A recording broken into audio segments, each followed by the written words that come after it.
विद्या foundation की ओर से मैं कुसुम श्रीवास्तव आप सभी का अभिनंदन करती हूँ। छोटी सी कहानी। एक राजा था। संतान के नाम पर उसके पास सिर्फ एक पुत्री थी। राजा वृद्धावस्था में था और हमेशा राजा को ये चिंता सताती रहती थी कि मेरे बाद राज्य का उत्तराधिकारी कौन होगा। तभी राजा ने विचार किया और घोषणा की कि कल प्रातः होते ही सबसे पहले जिस पर नजर पड़ेगी उसे राजमहल में लाया जाएगा, उत्तराधिकारी घोषित किया जाएगा और कालांतर में राजकुमारी की विवाह उसी व्यक्ति के साथ किया जाएगा। अगली सुबह मंत्रियों की नजर एक ऐसे युवक पर पड़ी जो बहुत ही दयनीय अवस्था में थी। राजा के घोषणा अनुसार उस नवयुवक को राजमहल में लाया गया। राजसी वस्त्र पहनाकर राज्याभिषेक करके उत्तराधिकारी घोषित किया गया और समय के साथ राजकुमारी का विवाह उस व्यक्ति नवयुवक के साथ कर दिया गया। और अब वो नवयुवक उस राजमहल का राजा था।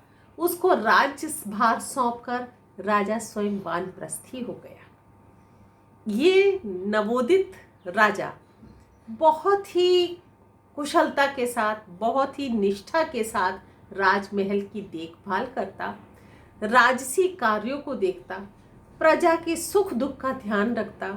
खुशहाली थी उसके राज्य में चारों तरफ। राजमहल में एक छोटी सी कोठरी थी। उस कोठरी में एक बड़ा सा ताला और उस ताले की चाबी ये नवोदित राजा हमेशा अपनी कमर में बांधे रखता। सभासद सोचते कि पूरे राजकोष की जिम्मेदारी तो राजकोषाध्यक्ष के पास है, पूरे शास्त्रागार की चाबी मंत्री के पास है, राजसी कागजातों की जिम्मेदारी दूसरे लोगों के पास है। फिर इस कोठरी में ऐसा विलक्षण क्या है जिसकी चाबी को राजा अपनी कमर में बांध के रखता है? महामंत्री ने राजा से पूछा, महाराज उस कुटिया में ऐसा क्या है? राजा ने कहा, ये आपके दायरे में नहीं आता, इसे पूछने का आपको कोई अधिकार नहीं है। लेकिन धीरे धीरे ये उत्सुकता की लहर सभी में फैलती चली गई। धीरे धीरे बात रानी के कानों तक पहुंच गई। रानी ने हट कर लिया कि बताया जाए कि उस कोठरी में ऐसा क्या है। राजा अपने सभासद मंत्रियों के साथ उस कोठरी के पास गया, अपनी कमर में लटकी चाबी से उसका ताला खोला और कमरे में जब अंदर जाकर सभी ने देखा तो वहां एक खुंटी पर कुछ पुराने कपड़ों के अलावा और कुछ नहीं था। राजा ने कहा, आपकी उत्सुकता शांत हो गई? तो सभासद ने कहा, महाराज ऐसा क्या था उस कुटिया में कि जो यदा कदा आप इस कुटिया में आते थे, आधा घंटा बैठते थे और पुनः निकल जाते थे? तब राजा ने कहा, तो सुनो, मैं अपने प्रारंभिक जीवन में एक बहुत ही सामान्य पुरुष था। आप लोगों ने मुझे राजा बना दिया और उस राजसी वैभव और इतनी वैभव संपदा को देखकर यदा कदा मेरे मन में घमंड आ जाया करता था।